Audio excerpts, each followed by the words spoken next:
और वहां पे उन्होंने जाके भारतीय अपने वोटर्स और भारत के साथ अपने रिलेशनशिप का की गारंटी दी उन्होंने। और इसी तरीके से वापस वो आगे चले। और मैं समझता हूँ, और होली और दिवाली में भी उन्होंने पार्टिसिपेट करके उन्होंने अपने आप को सेंटर में लाने की कोशिश की है। तो इस पे बात करनी है और फिर तारड़ साहब ऋषि सोनक पे भी बात करनी है और एससीओ पे डॉक्टर जयशंकर ने। ब्रिटेन के नए प्रधानमंत्री कीयर स्टारमर बन गए हैं। कीयर स्टारमर के आने के साथ ही अब उनकी कुछ तस्वीरें वायरल हो रही हैं। वायरल हिंदू मंदिर में पूजा की। और तो क्या यूके के न्यू प्राइम मिनिस्टर का पहला फर्स्ट विजिट इंडिया का होगा? मुझे ऐसे ही लगता है। मुझे लग रहा है कि ऐसा ही होगा। इंडिया और यूके की टाइज को और भी डीपन किया जाएगा और ये कहा जा रहा है कि ये न्यू बिगनिंग है। पाकिस्तानी या एशियन या खास तौर पर मुस्लिम वहां पर जाकर कुछ इस तरह की कार्रवाइयों के अंदर मुलव्वस होते हैं जिसकी वजह से काम खराब होता। तो वो इस तरह की खबरें भी हैं कि आपने आज तक सुना है कि 1965 की जंग फलां की गलती थी, 99 कारगिल की जो है मुशर्रफ साहब की गलती थी, ये वाली नवाज शरीफ की गलती थी। हमारे जो जंगें हमने नहीं भी लड़ी उसका क्रेडिट भी हम लेते हैं कि जी वो महमूद गजनवी ने।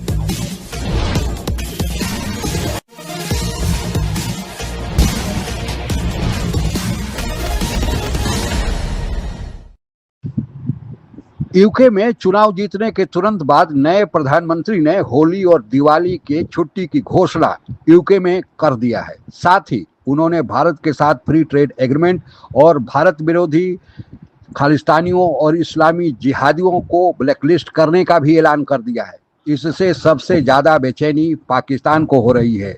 पाकिस्तान के बेचैनी को बढ़ाते हुए आज की परिचर्चा सुनते हैं। और वहां पे उन्होंने जाके भारतीय अपने वोटर्स और भारत के साथ अपने रिलेशनशिप का की गारंटी दी उन्होंने। और इसी तरीके से वापस वो आगे चले। और मैं समझता हूँ, और होली और दिवाली में भी उन्होंने पार्टिसिपेट करके उन्होंने अपने आप को सेंटर में लाने की कोशिश की है। देखें माजी के अंदर दो चीजें जो भारत को एतराज था इंग्लैंड के ऊपर, लंदन के ऊपर, कि कश्मीर और खालिस्तान पे उनका स्टैंड जो था वो भारत के साथ अलाइंड नहीं था, बल्कि खालिस्तान के हवाले से जो लंदन में वो जो झंडा चढ़ा था, जलाया था, किया था, जो तोड़ा था, वो सारी दुनिया ने देखा था। मेरे ख्याल में ये जो स्टॉर्मर है ये चीजों को इंप्रूव करने के लाहौर बॉर्डर से दूसरी तरफ दूध की नहरें चल रही हैं, उनको ही देख लो यार, तुम्हारे साथ के हैं। कल परसों मुझे किसी मुसलमान, भारतीय मुसलमान ने ट्वीट किया, उसने कहा वी आर ग्लैड कि we did not go to Pakistan in 1947। उसने कहा शुक्र है खुदा का कि हम 1947 में पाकिस्तान नहीं गए। ये कल किसी भारतीय मुसलमान ने मुझे ट्वीट किया है, मुझे मैसेज किया है ट्विटर पे। मैं क्या जवाब दूं कुछ ऐसा, लेकिन चले। ब्रिटेन के नए प्रधानमंत्री कीयर स्टारमर बन गए हैं। कीयर स्टारमर के आने के साथ ही अब उनकी कुछ तस्वीरें वायरल हो रही हैं। वायरल हिंदू मंदिर में पूजा की। और स्टारमर ने स्पष्ट तौर पर कहा कि वो एंटी हिंदू भावनाओं के खिलाफ और सनातन धर्म को लेकर दुष्प्रचार के खिलाफ हैं। कार्बिन के समय जो गलती लेबर पार्टी से हुई, उस गलती को सुधारते हुए स्टारमर लगातार चर्चाओं में रही। 370 के हटाए जाने को लेकर स्टारमर ने कहा था कि ये भारत का आंतरिक। इंडिया और यूके की टाइज को और भी डीपन किया जाएगा और ये कहा जा रहा है कि ये न्यू बिगनिंग है। ऋषि सोनक ने भी अपनी हार को खुले दिल से तस्लीम किया है।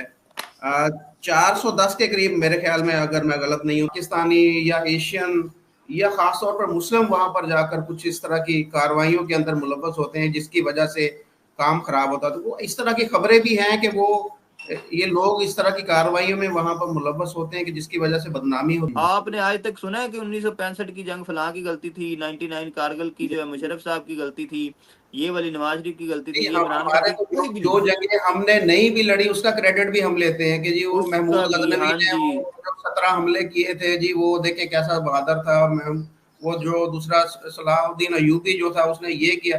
तो जो हमारे नहीं भी थे, जंगें हमारी नहीं थी, वो उसका क्रेडिट भी लेके हम अपने बच्चों को पढ़ाते हैं। बिल्कुल, और हम उसको ना डिग्निफाई करते हैं। ट्रेनें जो बना गए थे, आप एक सिंगल रेलवे लाइन उसके बाद नहीं बना सके जब से ब्रिटिश किए। जब से ब्रिटिश ने वहां से डैम बनाने छोड़े हैं, 60s पे खड़े हैं आज भी आप वही। और आपकी जागने की कोई उम्मीद नहीं है। आपकी सर्वाइवल की जंग है इस वक्त। तरक्की तो बहुत दूर की, तरक्की तो आपने ख्वाबों में भी नहीं, ना कर सकते हैं ना करनी है। आपकी सर्वाइवल का इशू है। और आपके देखने वालों को यह भी बताऊंगा, दुनिया ने अब आपके नक्शे बनाने शुरू कर दिए हैं। दुनिया ने नक्शे बना, कुछ कहते हैं कि 2030 तक आप दुनिया के नक्शे पे नहीं रहेंगे। ये मैं नहीं कह रहा हूं, ये यहां के आपके इंटरनेशनल थिंक टैंक्स हैं, उन्होंने कहना शुरू कर दिया है कि आपकी एक्सपायरी डेट इज 2030। तो चीमा साहब, और आपका आज भी तवज्जो नहीं है। आप मुझे हाल में हुए चुनाव में भारतीय मूल के प्रधानमंत्री ऋषि सुनक चुनाव हार गए और साथ ही अब नए प्रधानमंत्री जो लेबर पार्टी से संबंध रखते हैं, के स्टर्नर चुनाव जीत गए हैं। हालांकि लगता था कि ऋषि सुनक जैसा भारत के पक्ष में खुलकर बोलते थे और भारत का पक्ष भी लेते थे, वैसी स्थिति अब नहीं रहेगी। लेकिन जो नए प्रधानमंत्री हैं, उन्होंने ऋषि सुनक से भी 2 कदम आगे बढ़कर न केवल हिंदू मंदिर में जाकर चुनाव जीतने के बाद पूजा अर्चना किया है, बल्कि हिंदुओं के 2 प्रमुख त्योहार होली और दिवाली के लिए आम छुट्टी की घोषणा यूके में कर दिया है। साथ ही भारत के साथ फ्री ट्रेड एग्रीमेंट जो ऋषि सुनक के दौर से पहले से चले आ रहा था, उसको भी फाइनलाइज करने की भी घोषणा की है। और बताया जाता है कि उनका पहला दौरा भारत का ही होगा। भारत के लिए यह सबसे बड़े एक प्रतिष्ठा की बात है कि जिस यूके के अंडर हम गुलाम थे, अब वही यूके के प्रधानमंत्री भारत के साथ अपने संबंधों को बढ़ाने और यूके के गिरती हुई अर्थव्यवस्था को बचाने के लिए भारत के साथ फ्री ट्रेड एग्रीमेंट कर रहे हैं। और पहले दौरे के में भारत आएंगे, जबकि यूके में चुनाव जीतने के बाद वहां के प्रधानमंत्री का पहला दौरा अमेरिका का होता है, जो आज का सुपर पावर है। साथ ही एक और भारत के पक्ष में उन्होंने जो घोषणा किया है कि जो खालिस्तानी और इस्लामी जिहादी, खासकर पाकिस्तानी मूल के हैं, उन पर वहाँ पर लगाम लगाया जाएगा, उन्हें खुली छूट नहीं दी जाएगी। जबकि ऋषि सुनक के कार्यकाल में, जबकि वे भारत पक्षधर और हिंदू प्रधानमंत्री थे, इसके बावजूद भी वे खालिस्तानियों पर और जिहादियों पर मनमानी करने से रोक नहीं लगा पाए थे, लेकिन इन्होंने खुली घोषणा कर दी है। साथ ही कश्मीर के मुद्दे पर लेबर पार्टी का जो रवैया था पहले, वह कहा जाता था कि केवल पाकिस्तान और हिंदुस्तान ही नहीं बल्कि तीसरे पक्ष की मध्यस्थता भी उसमें होनी चाहिए थी। लेकिन अब अपने पहले के स्टांस को बदलते हुए इन्होंने यह घोषणा की है कि लेबर पार्टी अब यह मामला भारत और पाकिस्तान के बीच का मामला मानती है। भारत के पास जो जम्मू कश्मीर का इलाका है वो भारत का होगा और 370 और 35 से जो भारत ने लगाया है वह भारत का आंतरिक मामला है। बातचीत जो होनी है वह पीओके और गिलगित बल्चिस्तान के लिए होगी।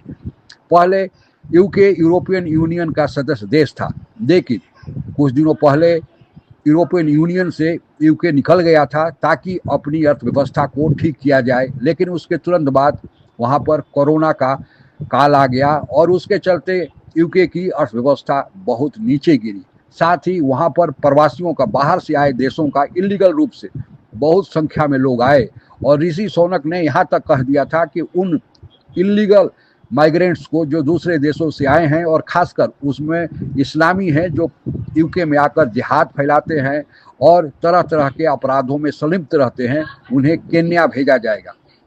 हालांकि इंग्लैंड में बहुत सारे जो लिबरल हैं, उदारवादी हैं, उनका यह विरोध उनको किया गया था। अब यह जो नई सरकार के प्रधानमंत्री आए हैं, उन्होंने जो कहा है कि उन आतंकवादियों को, चाहे खालिस्तानी हो या दूसरे पाकिस्तानी हो जो इलीगली यूके में आए हैं, उन्हें अब रोका जाएगा। साथ ही जो भारत का दावा था कि अगर भारत के साथ यूके फ्री ट्रेड एग्रीमेंट करना चाहता है तो भारत के विद्यार्थियों को, भारत के कामगारों को और ज़्यादा वीज़ा देना होगा, उस पर भी बताया जाता है कि लेबर पार्टी और नए प्रधानमंत्री ने सहमति जाहिर की है। तो कुल मिलाकर ऐसा लगता है कि ऋषि सुनक के जाने का जो नुकसान होने की आशंका खासकर पाकिस्तानी मीडिया और अंतर्राष्ट्रीय मीडिया में कही जा रही थी और हमारे मीडिया में भी चर्चा का विषय था, उस पर अब इस नए प्रधानमंत्री ने पटाक्षेप कर दिया है।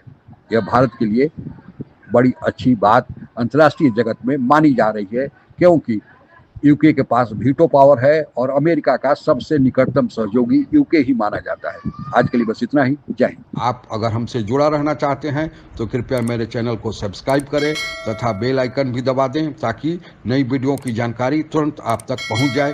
धन्यवाद। जय हिंद।